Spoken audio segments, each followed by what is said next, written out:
Universal's epic universe, Killer Klowns returns to Halloween Horror Nights, and Darren returns to Universal Orlando, and more on episode 363 of the Unofficial Universal Orlando podcast.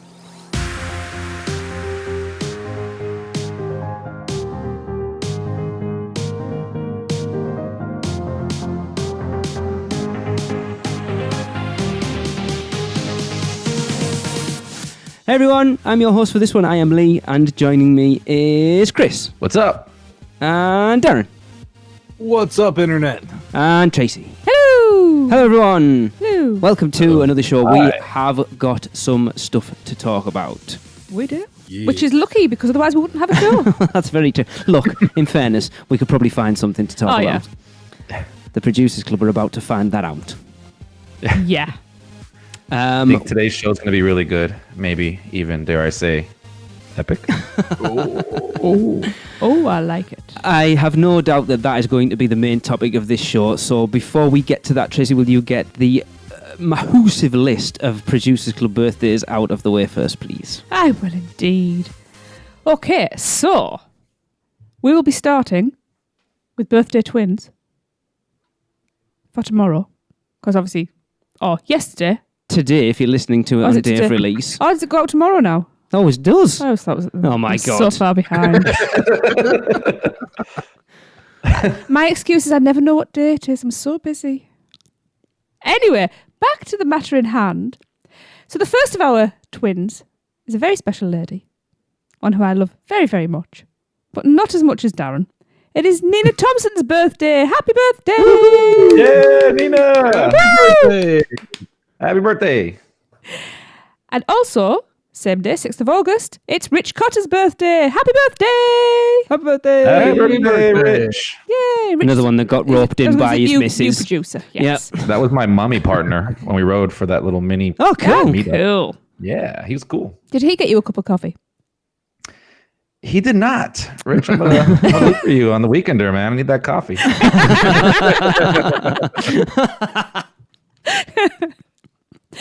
I had moved on a few days. 9th of August, it is Gabe Montoya's birthday. Happy birthday! Happy birthday, Gabe. Happy birthday! Happy birthday, Gabe. And the following day, the 10th, is Gillian Dunn's birthday. Huge happy birthday to you, Gillian. Woo! Happy Gillian. birthday! Happy birthday. Happy birthday! God's pocket. You still remember that. Wow. That's a deep pull, that one, Chris. Yeah, literally.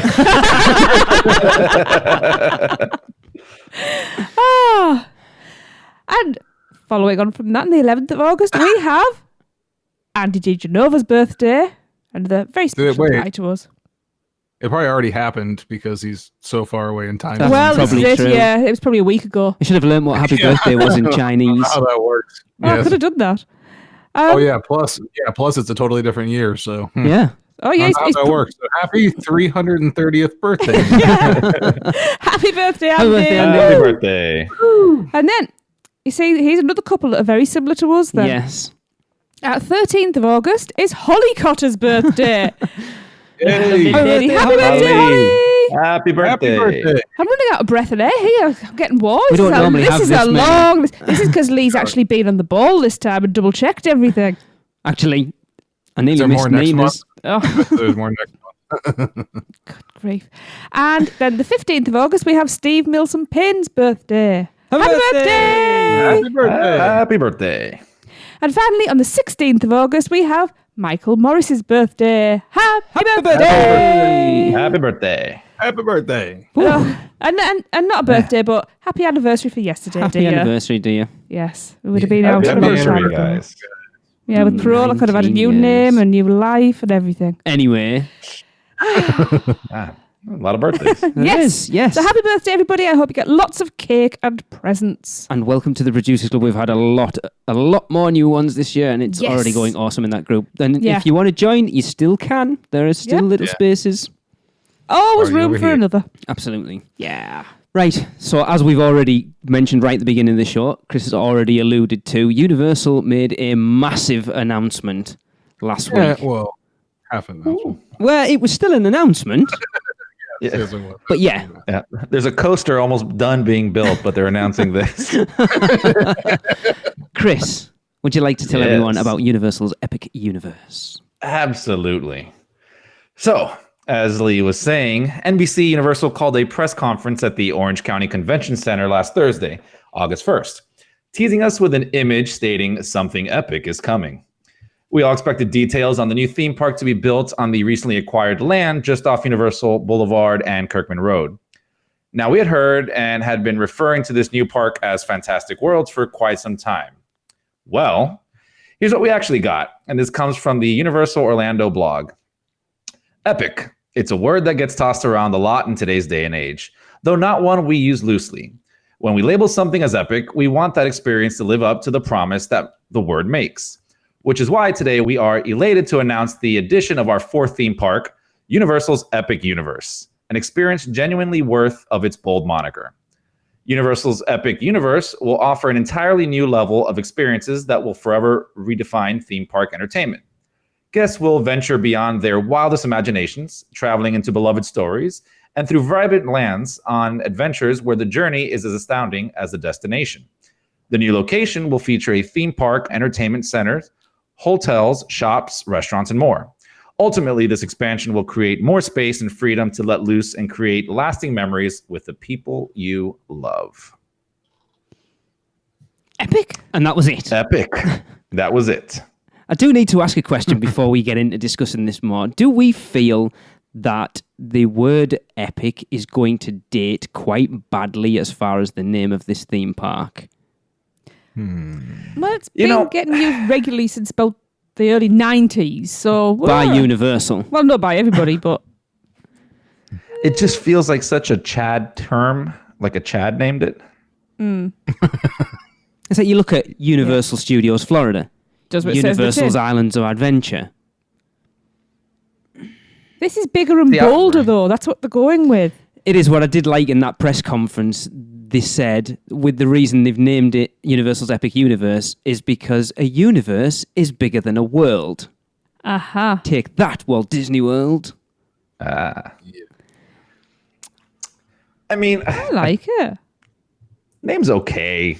Still gonna make fun of it, but A name's a name. At the end of the day, it's what the park Yeah. itself looks like and does. yeah. See, the picture they released let me just not think about the name anymore. I'm just like, I just want this. It's stunning, isn't it? Absolutely. Yes. So there's a lot of speculation out there of what is going to be incorporated into this park as far as properties.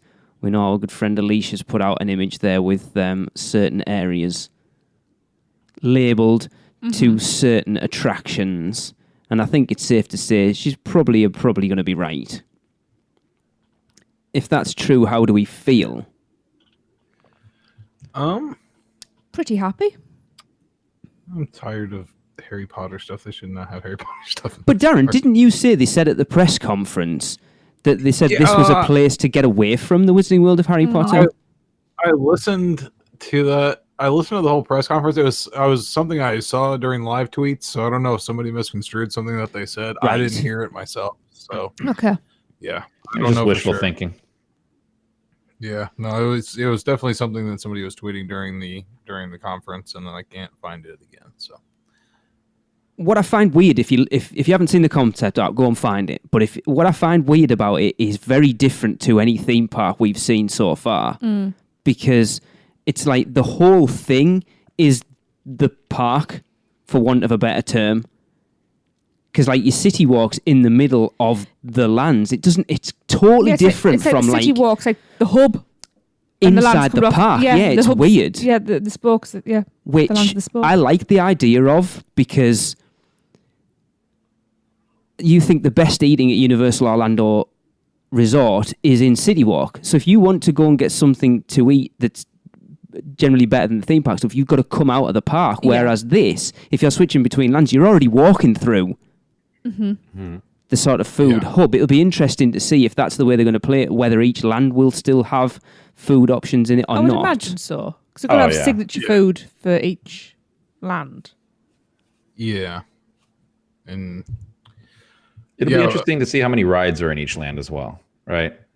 So is this going to be similar to how Islands is? You know, you have your land and you have like 2 rides mostly, or is this supposed to be kind of a larger scale than that, to where it's almost you can spend a half day there in this one land, because jumping from land to land seems kind of, we talked about this before, just it seems kind of annoying to me to have to jump out and then rescan my badge and come in and all that.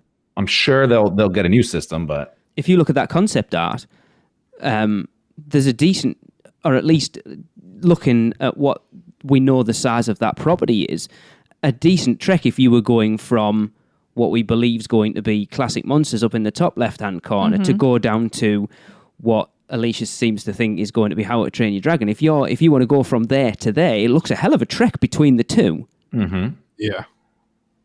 Maybe they'll be offering scooters.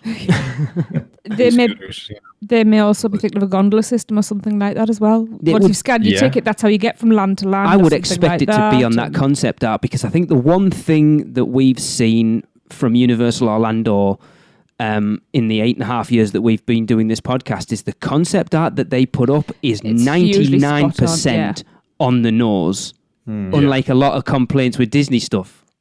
It looks like they've taken the branding and like obvious things out of it. Yeah. As they're trying to keep it secret. But you can also see that like in the area that supposedly is Nintendo Land, it looks like that model, that picture that we had. So very much like that, but it looks like the colors just are like muted. But other than that, it looks like the same thing. It does. That top left hand definitely looks like a Dracula's castle type, Transylvania type. Yeah, without like an actual castle being there, but they're like implying it strongly. And then if you look, the top right definitely looks like the sort of New Yorkie street from Fantastic Beasts. Yeah, and it'll just be like a facade, at the front there, and then you're going into like a giant enclosed air-conditioned building, for the rest of the land, which is cool. Aha. And then then the How to Train Your Dragon area down the bottom with what looks to be a dual launch coaster. One more intense than the other. They're just using the old coaster tracks. Yeah, this is interesting because I was listening to the Diz Unplugged Universal today, and they were talking about it. And I haven't read Alicia's article. Sorry, Alicia. But she seems to think that coaster is not part of that How to Train Your Dragon land. Oh, no? I thought it would make sense with the two dragons, right? Well, it really does, but I'm sure that's what they said on there, that she'd said it wasn't part of that land. Now, I'm wondering... Go on. If this is them doubling back on the original plans for Rip Ride Rockit. I'd just like to point out this concept art. You can't see a completed track. So actually, that's a transportation system from the original parks. Very exciting. Well, there's like one more exciting than the other. Yeah, it's like Antarctica over at SeaWorld. You can either do mild or wild.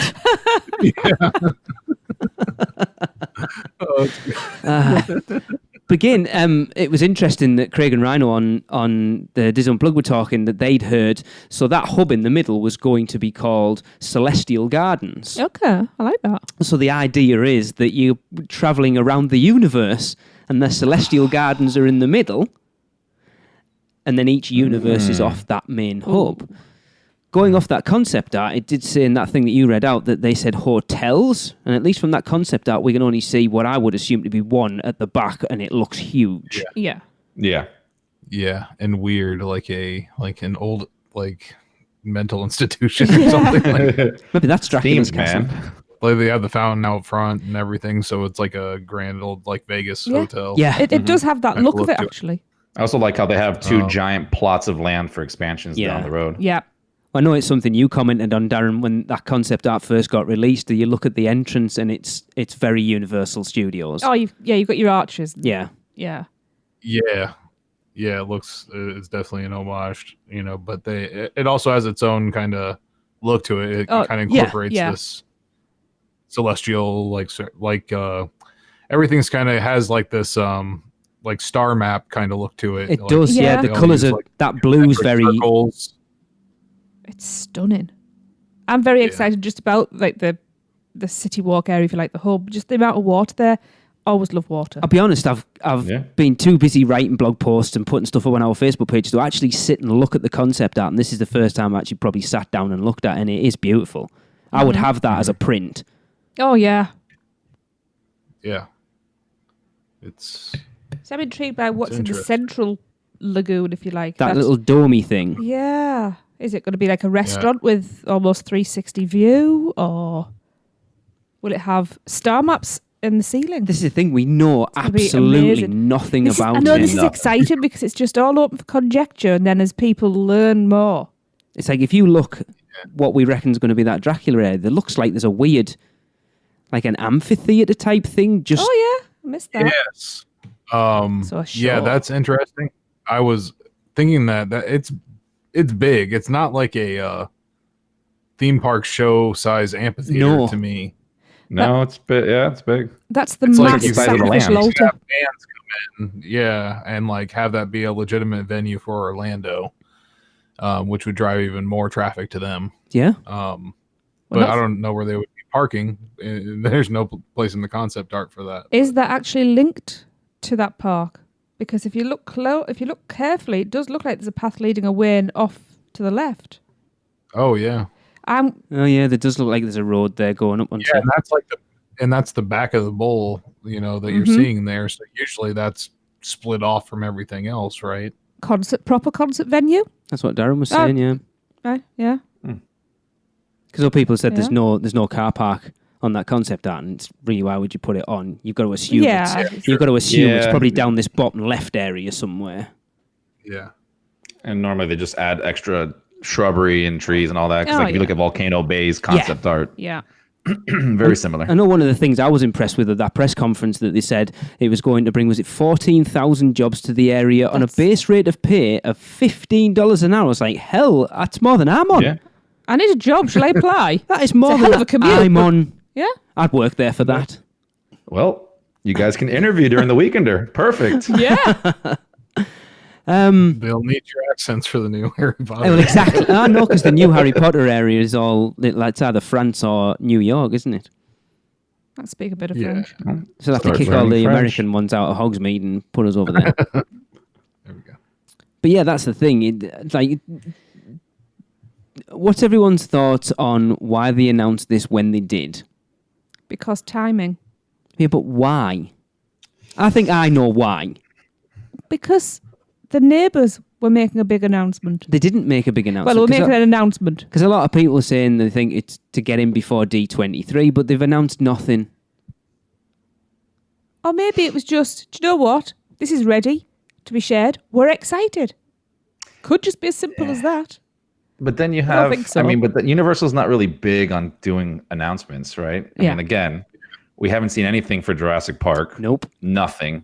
And that land they already have stuff building on the land. So, people walking past can't not see what's going on.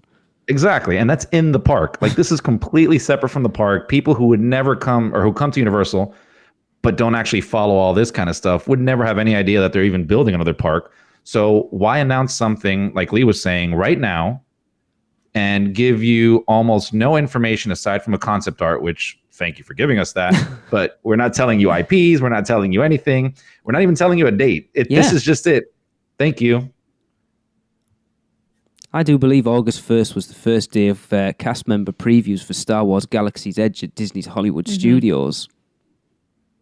That's what I believe. I thought that people were going to be taking to social media and posting all about Galaxy Edge, and I'll be honest, I haven't seen an awful lot from it either.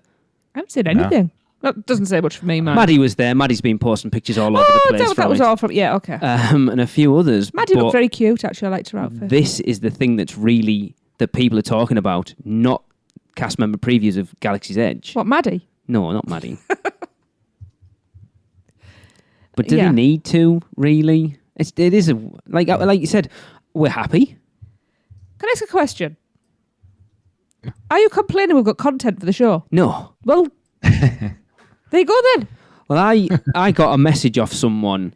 I think it was either the night before or 2 nights before. They basically told me that this was going to be called Epic Universe. That person also told me there was only going to be 3 lands. Uh-huh. And there's 4. Surprise! Does 4 lands there- seem like enough? To start with. I mean, again, if these lands, I don't know what the scale of this is, but if they're trying to say, this is bigger and better, these lands have to be, I want to say, at least twice the size of what we think of at islands. Yeah. I'm Right, just because quickly counting there, and it's these are massive lands.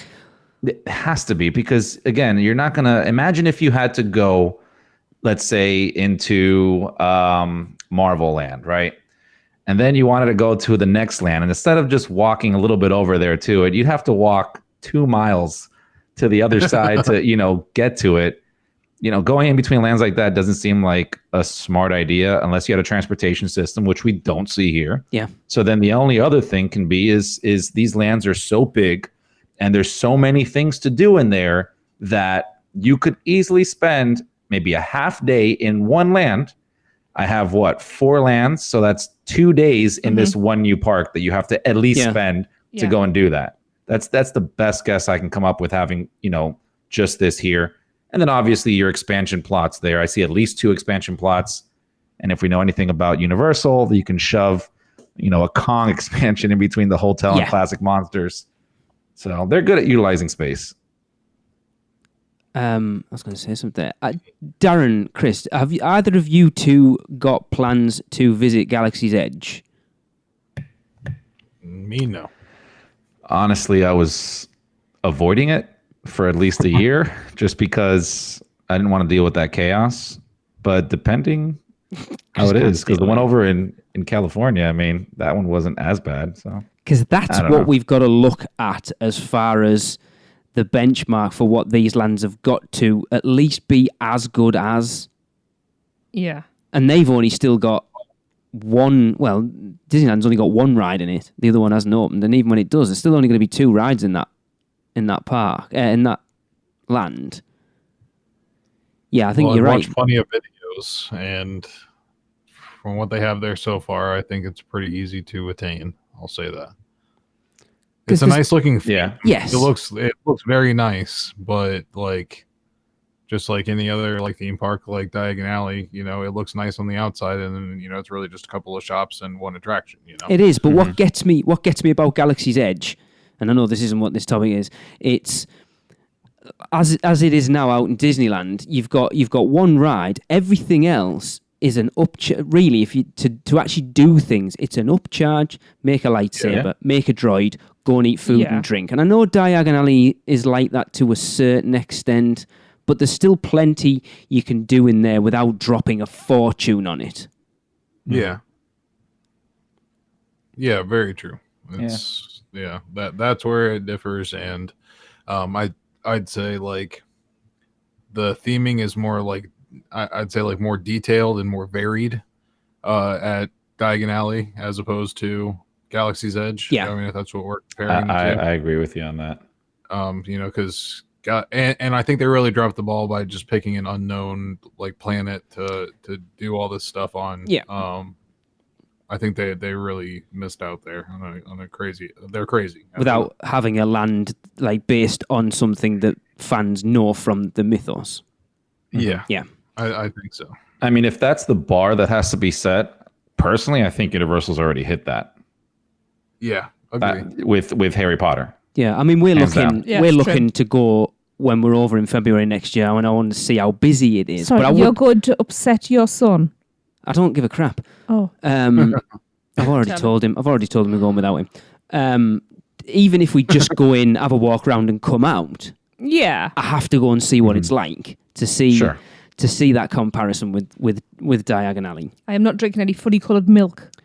I really want to try him just so I can go. I don't drink milk anywhere. It's not milk. It's vegan. The question I need to ask is, how do you think ticketing is going to work for this then? If we take it that you've got your entrance gate at the bottom that leads you into... you can't even call it a theme park because it's not. It's something entirely different from what we've seen before. So you've got each land. Do you think it's going to be... You're going to purchase a one-day ticket that will allow you to go into each land? Or do you think you're going to enter and then each land's going to be a separate ticket? Or there'll be different, there'll be a 2-land, like a 1-land ticket, a 2-land ticket, a 3-land ticket, a 4-land ticket. I think it'll be one ticket.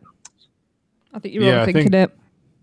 Yeah, I think it'll be one ticket. I think that they're going to have to do something like Chris said, like a magic band kind of system just to keep that thing handy. Maybe that's what they're testing out with Volcano Bay. Yeah, with the system for Volcano Bay to, try to do something similar to that. Hopefully they get a little bit more streamlined than what it is now, because that's kind of clunky to wear around, I'd say, for a full day at a theme park. But I don't know. I can honestly see them doing a little bit of both. I can see them doing a ticket for the entire park and then having individual tickets based on a land at a discounted rate, right? But not too discounted. Yeah. Just kind of this weird area where it's like, well, I don't have enough money to buy a full day ticket, but I have some money that I can go inside this one park. If you're a big Nintendo gamer fan, or maybe there's going to be an area that's more geared towards younger kids, where the parents will be like, "Oh, I'll take them here instead." I just see it as a way that they can get more money out of the pockets of people, not in a bad way, just being able to sell tickets. Yeah, because one of the arguments I've seen is, if you get, like, let's be honest, Super Nintendo World is going to be the land that everybody wants to go to. So you potentially got a point where everyone's going there, and say there's 100,000 people in the resort overall, and 80,000 of those people are trying to get into Super Nintendo World. And not necessarily, because you could look at capacity. You can keep an eye on capacity and make sure people aren't going in.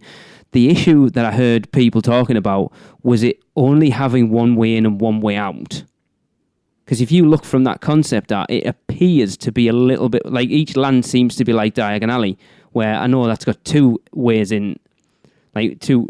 You can get in both ways, yeah, can't you? The one at the left and the one at the right. So 2 ways in, 2 ways out. But they're narrow. You're not getting a lot of people going in and coming out at any one time, and you're potentially creating massive bottlenecks in the lands that turn out to be the most popular. Whereas in like an Islands of Adventure style theme park, people are passing through. Yeah. Well, this is where some kind of magic band system or whatever you want to call it has to work. You cannot have people coming up with tickets and having that same queue that you have entering Universal or Islands of Adventure, because that will make this a hell on earth, trying to get into a park. Imagine a family with printed out tickets that have never been, constantly trying to rub their thumb. Like, I'd go insane. And they're, obviously this doesn't look like it has the giant row of ticket entrances that you can do. It's probably just a couple, whatever it is. So whatever they do here, they're going to definitely have to have that working from day one. And obviously we'll probably see that over in the other parks before this opens up. So it's done and ready to go. Because it's like trying to imagine like Islands of Adventure as it is now, where every time you go from one land to the next, you've got to queue and like show your ticket to get into the next land. Imagine that. It would be mental. Mm-hmm. Huh. And the potential for that to happen here is there, unless they figure out a way to manage it well. And like you said, Chris, it needs to be managed well. This is going to be the first theme park we've seen open in Central Florida since Islands of Adventure opened in 1999. So if this opens in, what we're talking, everyone seems to be talking 2023, 24, it's going to be huge. People are going to flock to it. It's going to be crazy. Yeah. Mm-hmm. So they're going to have to learn and learn quick. Yep. Yeah. Well, at Islands of Adventure, you'd pretty much instantaneously have to be doing that to go from land to land. But here, you'd have a 2-mile walk in between. So it really wouldn't feel that bad, right? Just a thought. Are we going to try and coincide another weekend for opening weekend? Yeah. There. That would be fun. Yes, in the hotel facing the park. yeah, no, the more that we're talking about it, the more this part doesn't make any sense at all. Yeah, but it's weird. I'm going to applaud Universal for stepping out of the comfort zone and trying to do something that we haven't seen before. And I think you need to, because otherwise it just becomes stale. Because every theme park just ends up being the same experience, but with different IPs or properties or whatever. Whereas this, they are literally trying to do something that we've never seen before. And you've got to applaud them for that. How it comes off, well, we'll see. They haven't exactly got a great track record of dealing with opening day. And I'm not being opening. negative. It is you look at Hagrid. I know that wasn't It must be entirely a their logistical fault. It's like an nightmare. Intamin deal, but Yeah. with a whole theme park, it's something that they haven't had to deal with. I know they've had Volcano Bay, but an actual major theme park that they haven't had to deal with by the time this opens for 25 years. They've got plenty of time to figure it out. Give them a chance. Yeah. I'm not trying to be negative. It's just it is something you've got to take into consideration, and not knowing how that park is going to work it asks more questions than it answers. Yeah. I mean, going back to that, I mean, if obviously this is a concept art and things could be much larger than it looks, right? We're looking at these little entrances. They could be huge. Like that Universal entrance could be twice the size that we have now, right? And so then these other entrances are much bigger as well. I'd even see it, I mean, if they can do something how they do over like in Volcano Bay, like when you're going to leave the park, you actually walk through these giant scanners so that they can detect your wristband to make sure that you don't steal it, right? So I can imagine them having some sort of system like that where you're not even scanning anything. You're just kind of like in a line going through, and it's just scanning for you, something to make that quickly, to go in and out. That would be a good system to work there. The only thing that sucks about that is it, I don't know, it feels like it kind of takes a little bit away from theming. When you're just kind of walking around, like you're feeling like you're going into another queue every hour or other half hour that you're, walking from one park to another. Yeah. But what if every time you went in, a character from that land said your name, ET style? Like As you're entering. Classic Monsters, it's like, welcome, Chris. Well, then that would definitely be worth the wait. Yes. They could do it in the Classic Monsters. You just have the disembodied voice of the Invisible Man. So you wouldn't even need a character, it's just a speaker. Yep. Yeah. Oh man. Yeah, let's be honest, this is why they've done it. This is why they've given us as little information as they possibly can, because it's got people talking. Exactly. It's creating a buzz. So we can get our hopes way up. Maybe they'll come out with another announcement and be like, whoa, guys, all right. But this is the thing. It's a little much. Like Chris has already kind of said, they've come out and they've said that they're calling it epic because that word means something. It means something bigger than we've seen before. So it's got to live up to that hype. Yeah. Yeah. It's experimental, I think, too. Yes. Yeah. Yeah, it's And pushing the as, boundaries, and it needs to. And as Alicia's pointed out, it looks a whole lot like the Epcot, blue sky kind of concept art. Very similar to that one too. So it's and just going back to kind of the scale of this thing, right? The land that it sits on, and I'm just throwing out like rough numbers, is about 500 acres, right? Yeah, something like that. Yeah. The Universal Orlando Resort, including hotels, isn't that about 500 acres? Darren, didn't you do like a comparison when they bought that last bit of land? I did. I don't remember. I do remember that the this new land altogether was bigger. Yeah. So they're putting what one park on this entire land. What we're going to call one park, Fourth Gate. Yeah, okay. And so think about the scale, how big these lands have to be. Yeah, they could be huge.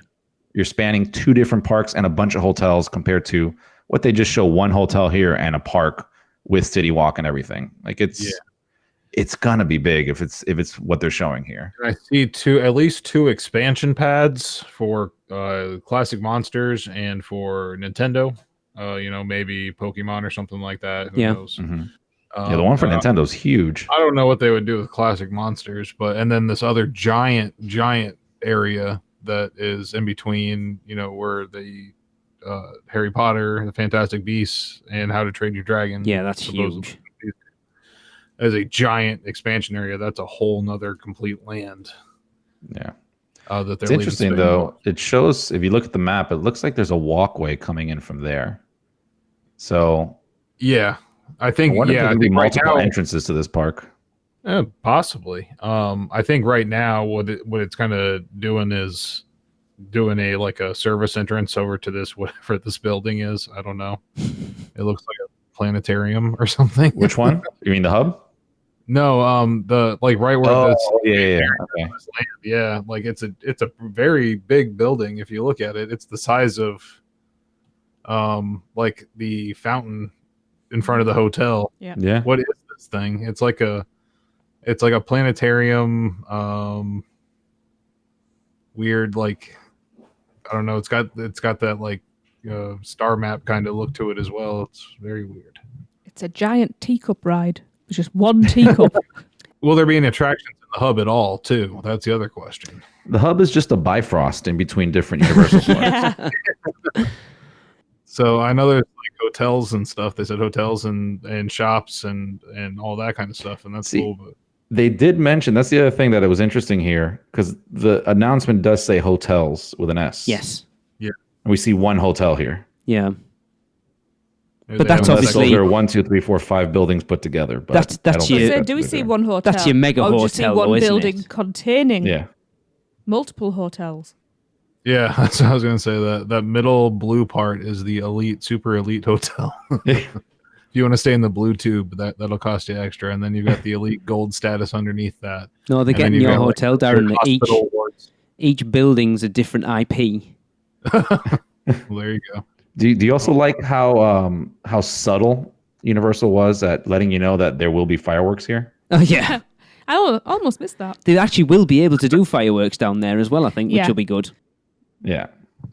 But yeah, I know they said it's about a 12-minute drive from Universal Orlando Resort down there. Okay. So what we're going to do is assume they're just going to bus people over. It's not bad, that, really. They're not probably really. Yeah, and it sounded like they're going to be able to create their own dedicated streets for that specifically. Like an actual road that's theirs and theirs alone to bus people down. Listen, 12 minutes in comparison. If you think about when you go to Disney, how long does it take you to get from the parking lot to Magic Kingdom? Exactly. Yeah. An hour. Yeah, it's nothing. Yeah. Cool. We're just spoiled because we can park at a garage and walk right into our park in 10 minutes? Yeah. Yeah. It's going to change your trip to Universal Orlando. Like, it's just going to be so different. You're going to have to, for everyone, like for us who are used to going to Universal Orlando and have a mindset of what we know that resort to be, throwing this in the works is going to change your entire mindset going to that resort again. And you know what? Yeah. That's good because it turns everything you know on its head. Yeah, and it's a new adventure for everybody. Yes. You know. Yeah. So, yeah. And like this doesn't even feel like a new park. Like this feels like an entire new resort. Yeah. Like a new concept of a resort and what that can be. And yeah, can we talk about like the weird cult thing in the very center of it? Like, what is that? the strange celestial boob. The centerpiece of this place. That's what it is. That's the ET extension. Celestial boob. Yes, the celestial mega boob. And I remember the mini boob for the kids on attached to the side. Right. I think we've discussed that enough for now. We've actually spent about half an hour discussing nothing because we haven't really got anything to discuss. But it's exciting, it is, and you know we can't wait to cover it on the show if we're still going in 4 years' time. But I'm sure we will be. It is. But while we let you digest all that, we will take a quick break and hear from Mouse and Muggle. Do you want to ride Hagrid yourself? Well, let Mouse and Muggle Travel Company tell you how. Whether you're new to Universal or a seasoned pass holder, yes, we can book annual pass holder rates too. We can book your trip. So go to mouseandmuggle.com and fill out a no obligation quote request, and we'll just take it from there. It's super easy. We take care of everything for you. And it's the same price to book with us as it is to book on your own. And sometimes we're even able to find discounts that you didn't even know were there. So give us a try. Welcome back, everyone, to this epic show, and it is time for an epic trip report. Because for those of you who were not in the Producers Club, you will not know that Darren has an annual pass again. Woohoo! Woohoo! Yeah, buddy. And he's now been twice. Yeah. Twice in 2 weeks. Oh my God. So, Darren, you have tried a lot of new things that you have not. Yeah. Rides and food and all sorts of stuff. Wasn't Jaws still open the last time he was there? I think he might have been. Sorry, Darren. Darren, fill us in on your thoughts for having been. When was the last time you actually went to the parks other than for Halloween Horror Nights? Opening day for Islands. Steven Spielberg was there, I remember. It's truly magical. It's been a very long time. I honestly, we didn't have our pass for an entire year, so, and then before that we weren't going much, but we at least so 2 it was Horror years? Nights 2.5 years ago. Wow.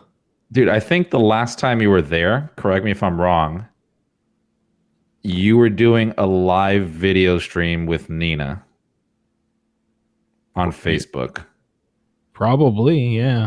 I remember Oh, this yes. because it was you were before Horror near Nights. Back to the Future, yeah, and you were filming some Horror Night stuff too. Because Nina was doing that weird thing where she was changing the colour. Like, it was... Oh, yes. like filters. Oh, yeah. Yeah. That was a long time ago. So yeah, it's been a while. Let's not shame the poor lad. No, it's good because I know how he Shame. feels. Trust me, Darren, I know how you feel. Yeah. We'll shame you after, Lee. I'm trying. I do it constantly. Don't worry about it. Perfect. Got that in hand. But yeah, we did. We got a pass for Disney, and we were there for like a whole year. So we couldn't afford a pass for both places at the same time, and it was nice to take a break from it and go back. That's for sure. Yeah. I'm kind of like the magic comes back a little bit, you know. Yeah. So yeah, the first thing was we got premiere passes again because we needed to get a Horror Nights ticket for when you guys were here, and we found out that that's one, like the only Sunday that's blacked out is that one. Uh-huh. So yeah, that didn't really work out for us. But hey, we have premiere passes, and I kind of prefer that anyway. So You prefer the it's nice preferred to- pass, did you say? yes, Premiere. I prefer the premiere. Yes. For the premiere.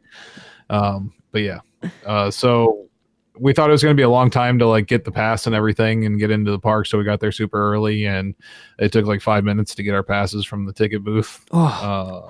So that was great. Just walked up, showed, they scanned the receipt on the phone, and they were just like, "Here you go." Wow. All set. Okay, that's good to know. Yeah. So Hagrid, really here you go. easy. Yeah. Yeah, don't go to guest services. Go to the main ticket booth, and yeah, very easy. And then for Hagrid's. So here's my first experience. So and my guide to getting on Hagrid's. So we went on Sundays, both days. I went with Nina the first Sunday, and then this past Sunday I went by myself. Just a quick run up there, and. So we got there the first time about 7:45 or so, and we were sitting at the gates by like 8:15, I would say. After like parking and getting into the place. Yeah. And unfortunately, the first time you go to, remember that you're gonna have to pay for your parking. So we had to pay for the regular parking and park in the regular spots. Which has just gone up. Yeah, it was like $26 or something. Oh my God. I think 27 maybe. Anyways, it was a lot of money, so we did that, and then they open the gates at about 8:30 and start letting people in, and then everybody goes to like another like holding area right before you get into Seuss Landing. Yeah, and then it's just like a huge pile up there. And then just stay there. A bunch of people are like trying to go around the other way and stuff. There's no way to do that. If you go around, then you're just going to have to go all the way around and then back to the end of the line. So you're really, yeah. I wonder who And I heard doing people, that. I don't know. Some idiot.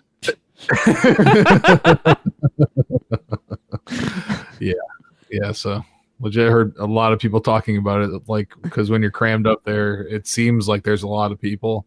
But it really wasn't that bad because we got all the way through the line and on the ride and out in about an hour. Nice. And that was including using lockers and locking up 2 bags and stuff. So That's not bad at all then. How Nope. busy was the park on that day then, Darren, though? It was busy if you looked at the wait times. It didn't seem that crowded, like walking around. But we were only there for Hagrid's, and then we got right on the Hogwarts Express and went over to Universal. Okay. So Right. now the next Sunday Hang on. that I went, We're glossing sorry. over something here, Darren. No one What's that? wants to know how long you waited for it. People really want to know. What did you think of it? oh, the ride. Okay. Well, it's awesome. Like the best ride at Universal, probably. So you're telling Okay. me, because obviously this has bearing on next week's show, Darren. Is this now your Yeah. favourite ride? Yeah, I'd say so. Wow. I'm shocked. Definitely. Yeah.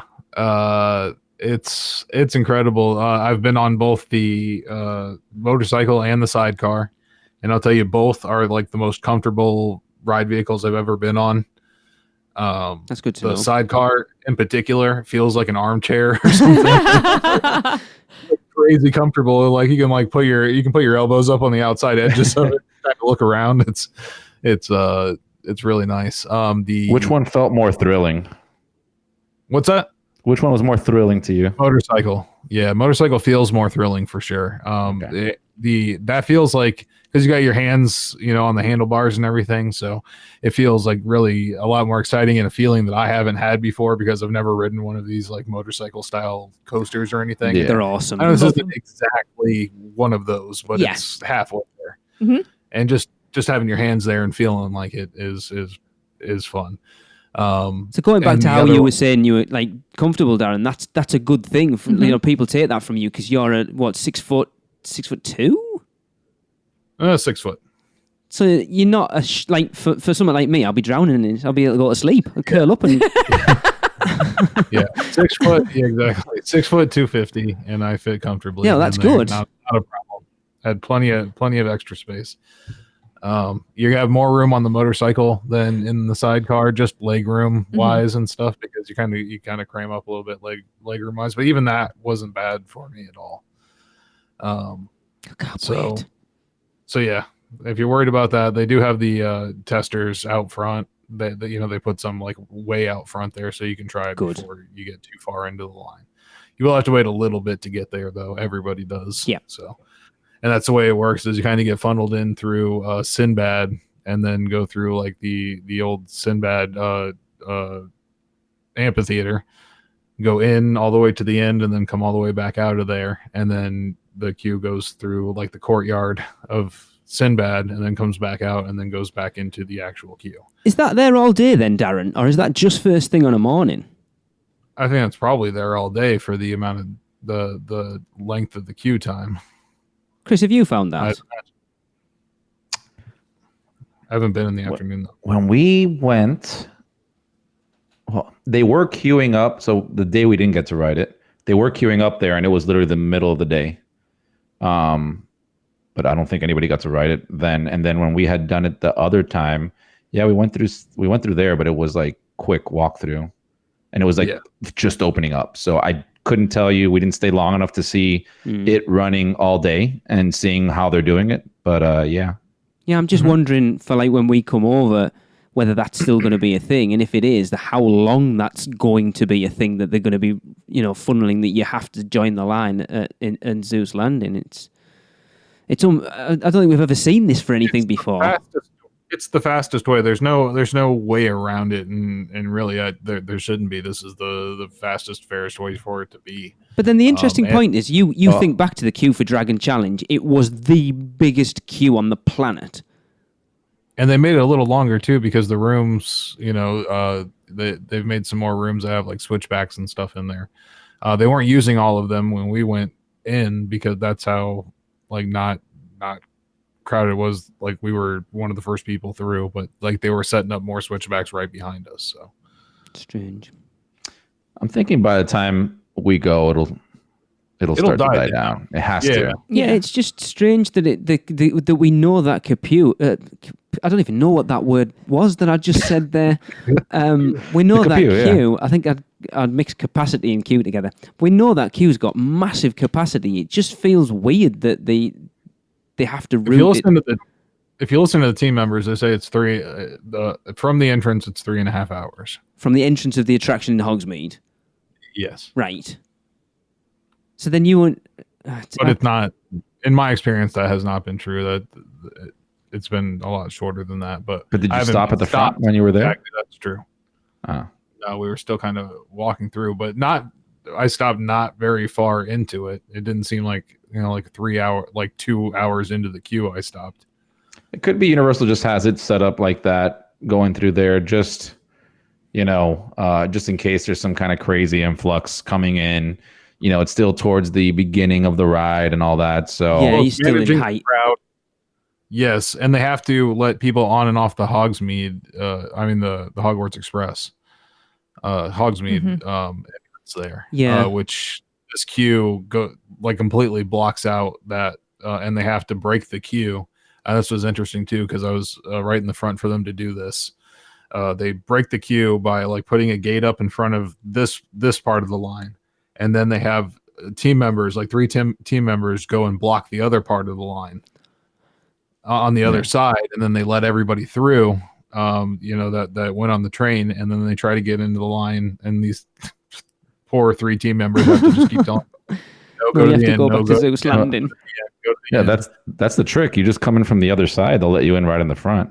Oh yeah, I've heard it. Yeah, no. So yeah, they just keep telling people nope, and then and then they kind of rebuild the queue back up again after those people get off the train, and then you just continue on. It's crazy, isn't it? So I got to see that. That was interesting. And then the single rider line is way into the actual queue itself. Yes. Probably it's right when you get to the bridge section, if anybody knows that, once you're in the queue area. And when I went by myself, I did do the single rider line. I think it took about 30 minutes actually to get through with the single rider. Oh, nice. Because we were watching Vincent Vision's video, and it's one of those things that he went to do single rider and he didn't know whether it was open, and the team member told him the only way you're going to find out if the single rider line's open is to go to the single rider line, and if it's not open, they kick you back out. Well, no, they don't. They won't kick you out. It's a gate as you walk through. The single rider line is a gate on the side, and if it's open, the gate's open. If it's not, the gate's closed. Right. So you can't get through there at all anyway. But then you have to go all the way back and join the normal line, no? No, you've been in the normal line. Then you get to that point where you can decide to go on the single. I misinterpreted it then. Yeah. All right. Yeah, you have to wait the normal line to get there anyway. Same with the guest assistance, disability passes and stuff. You have to wait. You have to go through the whole Poseidon area and all that. Not Poseidon, Sinbad area, and out and to the main entrance before you can use your guest assistance. But it's funneling for opening, so I don't know if it's that way all day or what. But, yeah. Anyway, it's so I got to see experience basically every possible scenario, single rider, both front and back of the ride. First time we were more towards the front. Second time I was all the way in the back. So I'd say both are good. You have totally different ride experiences on a couple of the different areas. So don't be disappointed anywhere you sit. Cool, I can't wait. Awesome. I cannot wait. And really the middle of the coaster would normally be bad. It always is, to sit in the middle. Yeah. But on this one, it's you kind of get the best of both worlds. So excellent. Awesome. Highly recommended. So yeah, and they got on the Hogwarts Express and went to Universal Studios, the best of the 2 parks, of course. Yes, definitely. Yes. In my humble opinion. And rode all the fun stuff. Men in Black, Mummy. Yeah, an incredible bloody score, by the way. Oh, that was this weekend. Yeah, when I went by myself. Nice. Yeah. 900,900. That wasn't bad at all. I attribute it to I was actually on that ride. I was on the handicap vehicle, which I don't think it gets cycled as much as the other ones. So I don't think the gun gets used as much. Right. Ooh, nice. So I think it might be in better repair than most. Yes. That's just my thoughts. Okay. So maybe that's the case. Maybe it's not. But in any case, it was shooting really well wherever I was aiming. It was actually I was hitting, and I got the other team's exhaust port like 5 million times. So anybody attending the Weekender, don't even think about getting on that wheelchair accessible vehicle. We're going to block it off. We'll take that one over so you can have it. Yeah, and I'll say that was my second run of the day, and the first one was like 450,000. So I think it really depends on outside factors other than just your skill. So you'll have an excuse. Oh, I've got an excuse. I'm crap. Yes. I haven't been on it for 4 years. That's my excuse. It's like riding Bike Lee. You'll be fine. I've got Express Pass for the first 4 days before the Weekender starts. Yeah, we're not doing anything but Men in Black. I can't win. It's irrelevant. But yeah, a combination of that, of single rider and sitting in, some of the queues for a short amount of time. The Mummy was like 20 minutes. Wasn't bad at all. We ended up having a really good day. And then we went to the Today Show Cafe for the first time. So cannot wait to go in there.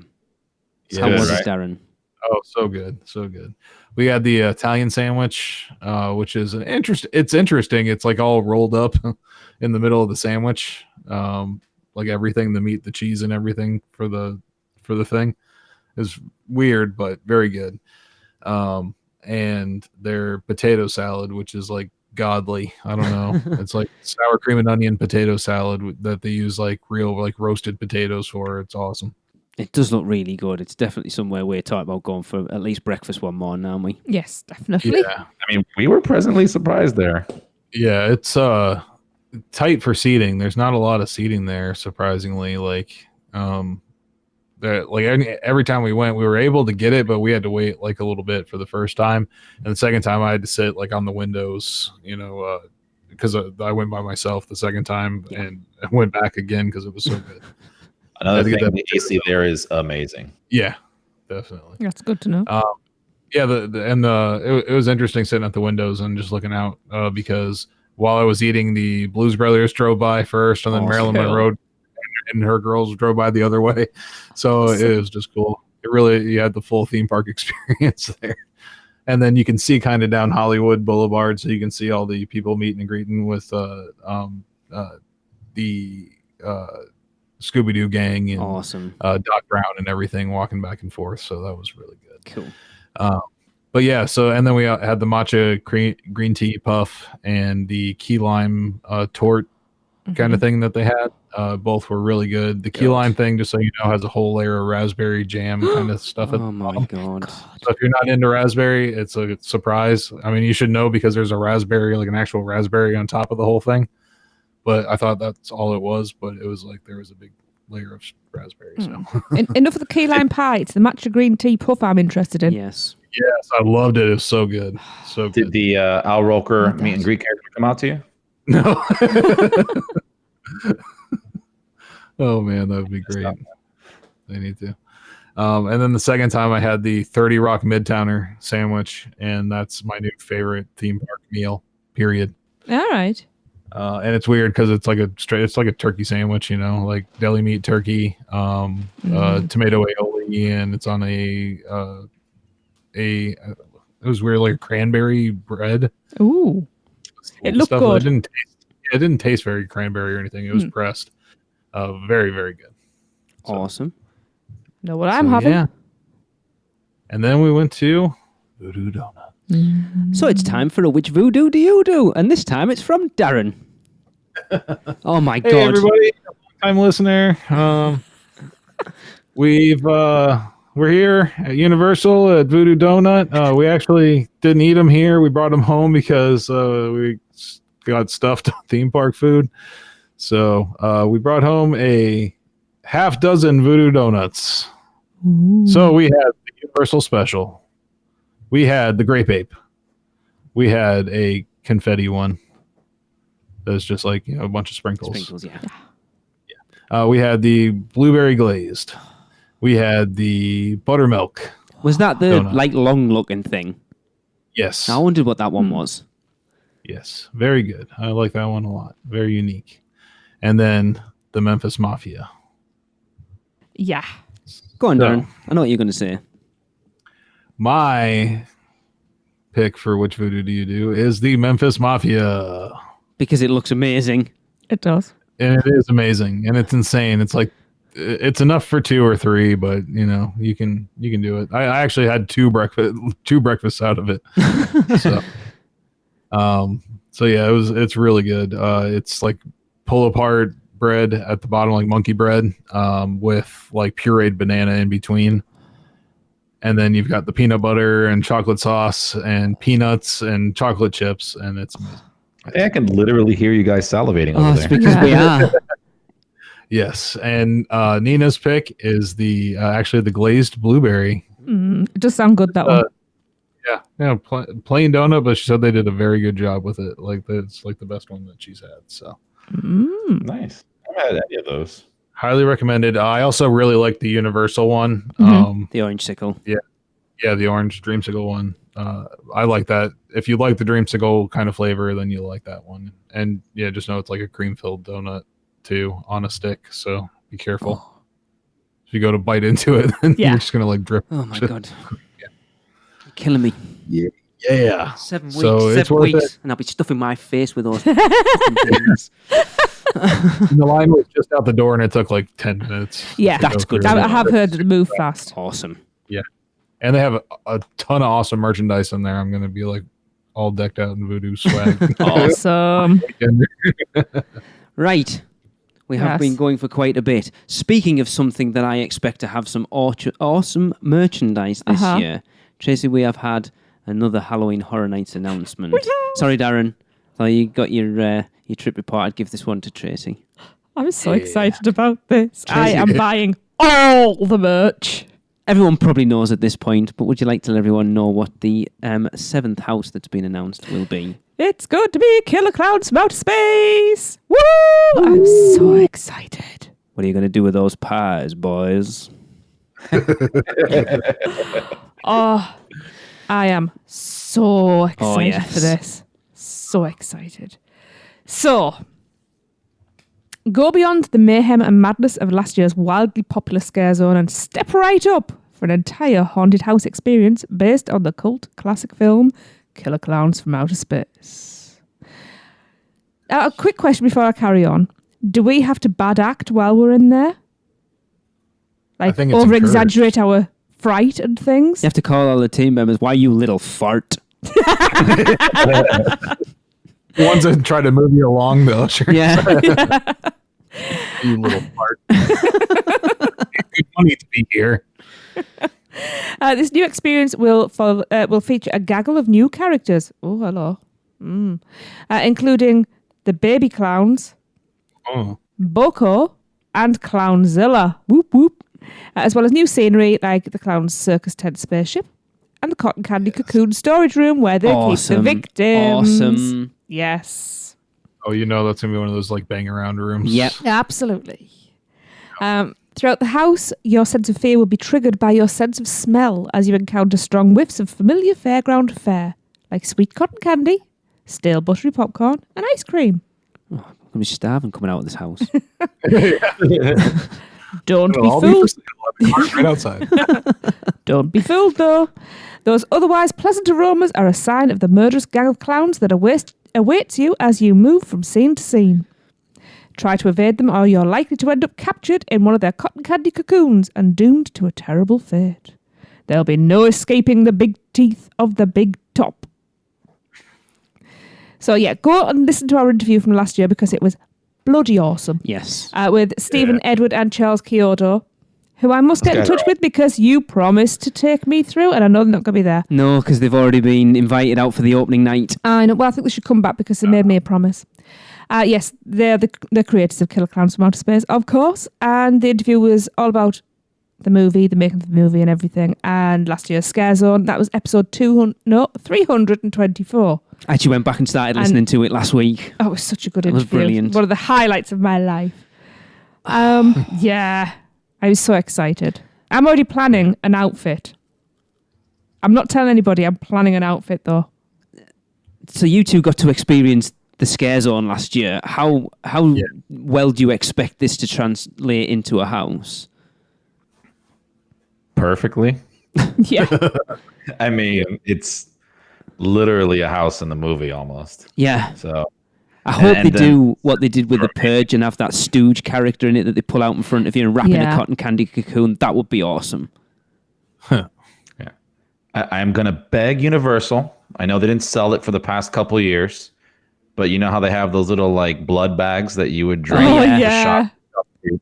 Sell me some cotton candy cocoon blood bags. With a twirly straw. Yeah, of course. Got to be a twirly straw. Drink out of it. Right, you're spoiling things now because Darren's already proposed in 2 weeks' time we are doing our own Blue Sky Halloween Horror Nights food episode. I might have just given one of my own things away. I wouldn't worry. I had to claim something. Yeah, you imagine the food items they could do because they're really starting to lean on the food at Horror Nights this year, themed to, not this year, but in general, like especially with Stranger Things. The stuff they could come up with for Killer Klowns would be awesome. I've already got a list. Yep. Keep it under your hat for now. Oh, yes. I can't wait. Yes, this house is going to be awesome. Going through the Scare Zone last year, the first thing I thought was like, this needs to be a house. Like, it's really cool where it's at, but it needs like a full fleshing out. It needs its whole house, and it was obvious that it was going to get it. This looked like a test run, and it was. And here we go.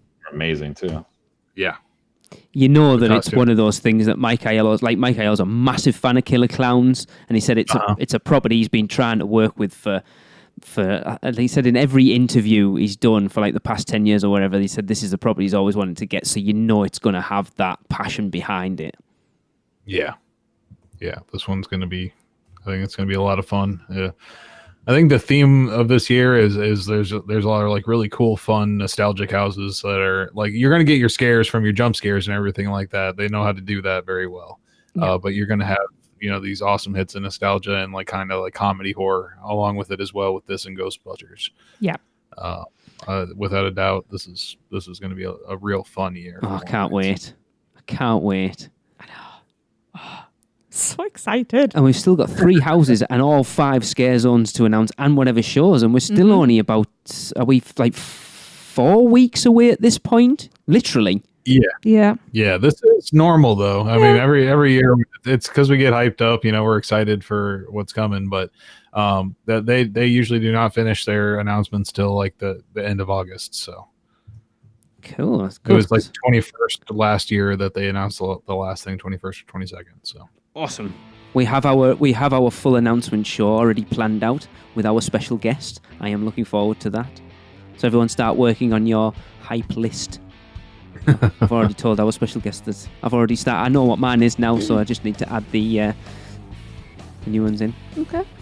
Cool. Right, well, that's going to wrap up episode 363. It's been a long one, actually. It has. Don't forget, tickets for the Weekender are still available. There are only 4 currently left. If you are interested in getting them, you need to head over to uoptheweekender.eventbrite.com, but I will put an asterisk by that. If you get one of those tickets, you will get Scare Actor Dining, but Universal are playing hardball with as far as group spacing, so you're not guaranteed to get Scare Actor Dining with the main group and Julie. You might do, but not guaranteed. It's it's whether they want to release extra seating for us. We're already booked 52, and it's whether they'll allow us to add any more in. But everything else is still included. And again, that website is uoptheweekender.eventbrite.com. And we will end this show with another Universal Is, and this one comes from Andy de Mertelera. And if you want to be involved, all you've got to do is send us your answer to what Universal is to you in 3 words or less, and send it to us at podcast@uuopodcast.com. And Andy says, and this is very fitting, Universal is Horror Fans Playground. See you next week. Cut. print, that's a wrap for another episode of the Unofficial Universal Orlando podcast. Never miss a show by subscribing on Apple Podcasts and leave us a rating and review while you're there. Not an Apple user? You can listen on Stitcher, Spotify, YouTube, iHeartRadio, or your podcatcher of choice. Email us any questions or comments to podcast@uuopodcast.com. Follow us on Facebook, Twitter, Google+, YouTube, Instagram, and Pinterest. Just search UUO Podcast. Keep up with the latest news, rumors, and updates on our blog at uuopodcast.com. Thanks for listening. See you next week.